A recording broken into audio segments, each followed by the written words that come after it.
और अब खबर अयोध्या से। अयोध्या में कल होगा ध्वजारोहण कार्यक्रम को लेकर भव्य तैयारियां की गई हैं। पीएम मोदी ध्वजारोहण कार्यक्रम में भाग लेंगे।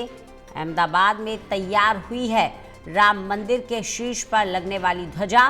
पीएम मोदी के कार्यक्रम में शामिल होंगे कई समाज के लोग। भव्य कार्यक्रम के लिए 7,000 लोगों को निमंत्रण भेजा गया है। ललित नारायण कांडपाल हमारे साथ, हमारे असिस्टेंट एडिटर लगातार बने हुए हैं। ललित, इस कार्यक्रम की बड़ी बातें क्या हैं?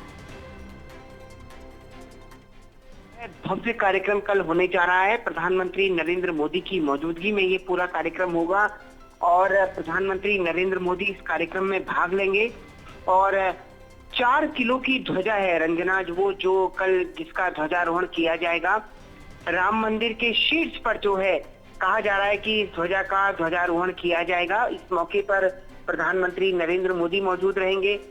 सबसे बड़ी बात है कि पूर्वांचल उत्तर प्रदेश के अलग अलग हिस्सों से लेकर देश भर के अलग अलग जगहों से 7,000 लोगों को जो है इस पूरे कार्यक्रम के लिए बुलाया गया है।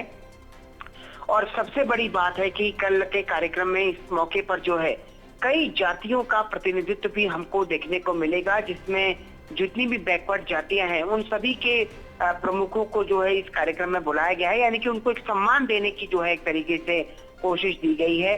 भगवान राम का जो जीवन रहा रंजना, उसके बारे में हम सभी जानते हैं कि उन्होंने कभी जाति पाति का भेद नहीं किया।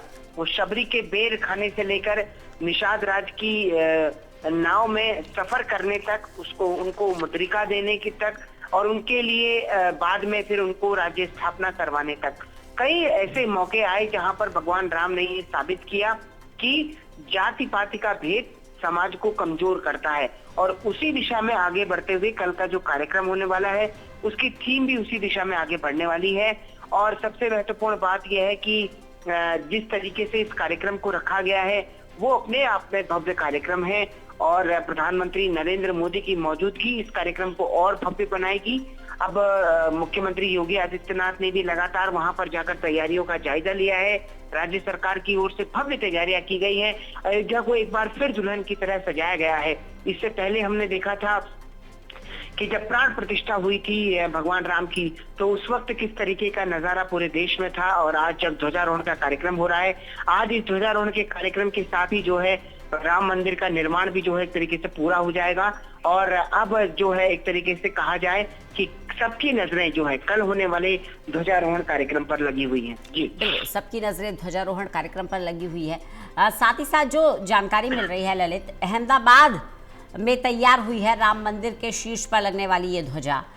कुल मिलाकर ये माना जाए कि गुजरात से लेकर उत्तर प्रदेश, पूरा पूर्वांचल, और जैसा कि कह चुके हैं पीएम मोदी के गंगा बिहार के बाद बंगाल जाती है, तमाम राज्यों को साधने की कोशिश की गई है इस कार्यक्रम के जरिए।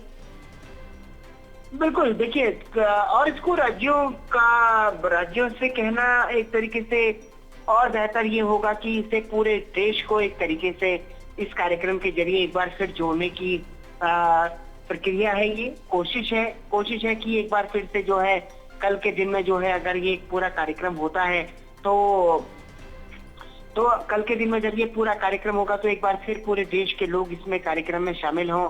और मुख्यमंत्री योगी आदित्यनाथ ने जो है लगातार अयोध्या परिसर में ही बने हुए हैं, वो वहां पर उन्होंने दौरा किया था। और देखा जाए तो पूरे देश को जोड़ने की प्रक्रिया है एक बार फिर से, क्योंकि राम का नाम जो है वो एक दूसरे को जोड़ने से लेकर है।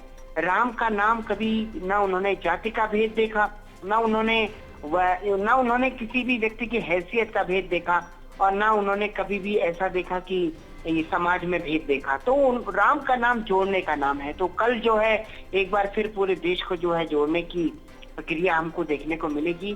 भव्य कार्यक्रम होगा, कई साधु संतों की मौजूदगी में ये कार्यक्रम होगा।